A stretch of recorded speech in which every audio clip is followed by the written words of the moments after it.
Milo! Dinner! Mom called from downstairs. I quickly brushed out my hair and put on some clear lip gloss. I checked myself in the mirror. My long golden brown hair hung past my shoulders in loose waves.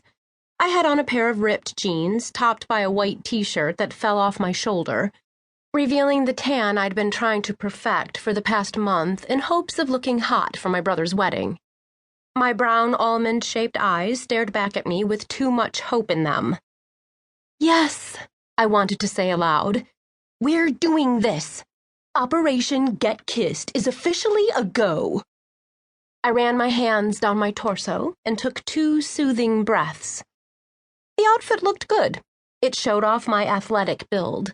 Plus, I was showing skin, not a lot, but enough to make him wonder. At least I hoped. "Coming!" With one final glance in the mirror, I ran down the stairs and collided directly with a firm chest. "Hungry?" Colton looked down at me. His hands moved to my shoulders to steady me. On instinct, I looked at his lips and licked my own. He pulled away and laughed. "Watch where you're going, squirt." I stuck out my tongue and went to my usual chair at the table. "So, Milo!" Dad folded his hands behind his head and leaned back in his chair. "How's your senior year?" "Yeah." Colton smirked in my direction. "You still majoring in... what was that again? Cartoons?" I rolled my eyes. "Art, with a minor in graphic design."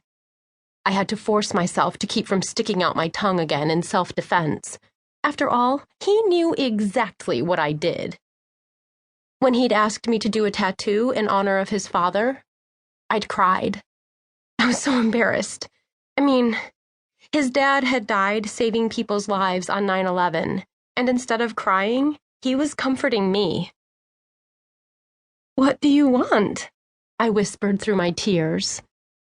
"Something that represents strength, honor, love." His voice trailed off as he reached up and wiped the stray tears from my cheeks. "I trust you, Milo.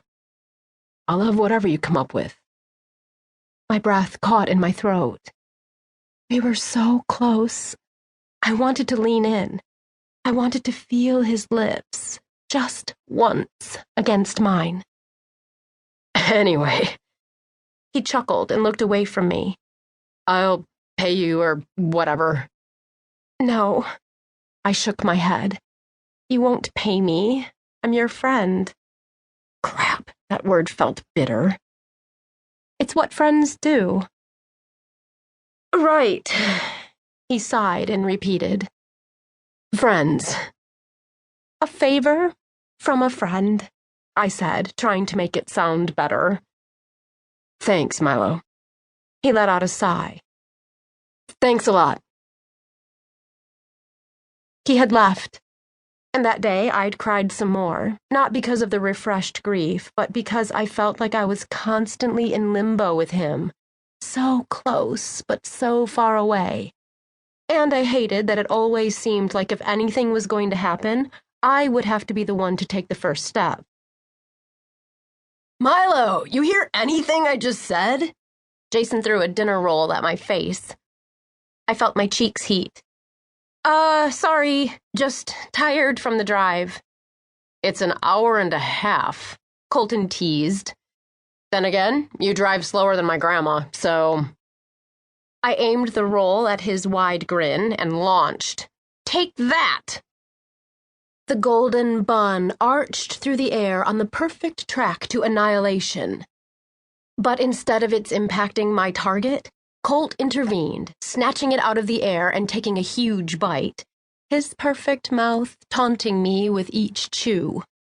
Yeah, good luck getting that particular image out of my mind for the next 10 years.